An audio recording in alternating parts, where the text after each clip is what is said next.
tous, aujourd'hui je vous propose une vidéo sur la crise des graines de sésame avec les contaminations en oxyde d'éthylène. Donc c'est quelque chose qui dure maintenant depuis fin septembre 2020. À ce jour, on est à près de 4000 produits qui ont été retirés du marché en France. Donc c'est quand même énorme, c'est une crise qui a une énorme portée. Les questions que l'on a, c'est qu'est-ce qu'il faut faire par rapport à cette crise? Est-ce qu'il y a d'autres matières premières qui vont être concernées? Si oui, lesquelles? Et qu'est-ce qu'il faut faire par rapport à toutes ces matières premières qu'on fait venir d'en dehors de l'Europe?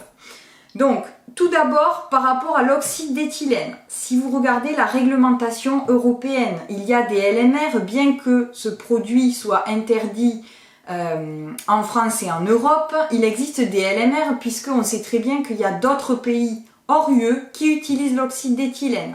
Donc si vous consultez les annexes donc, du règlement 396-2005, vous pourrez constater qu'il y a des centaines de produits pour lesquels il existe une LMR avec l'oxyde d'éthylène.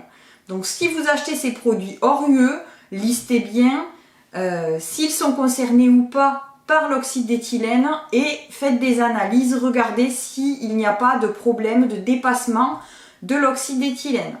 Ensuite, ne vous focalisez pas que sur les produits qui viennent d'Inde. On a eu aussi des problèmes d'oxyde d'éthylène sur d'autres pays, notamment la Turquie et le Burkina Faso. Mais ça ne veut pas dire que d'autres pays hors UE ne sont pas concernés. Donc surtout, fiez-vous aux produits pour lesquels il existe des LMR en oxyde d'éthylène, et si c'est le cas, faites des analyses et regardez ça de plus près.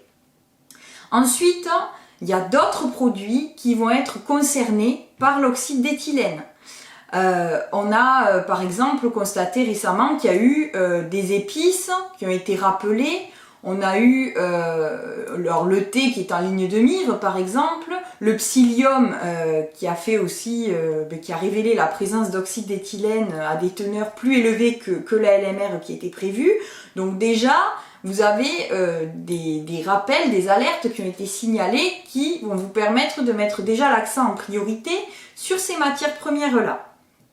Ensuite, comment ça se passe pour la suite? Puisqu'il y a l'oxyde d'éthylène, mais il y a d'autres produits qui sont interdits en France et en Europe et qui sont autorisés hors UE.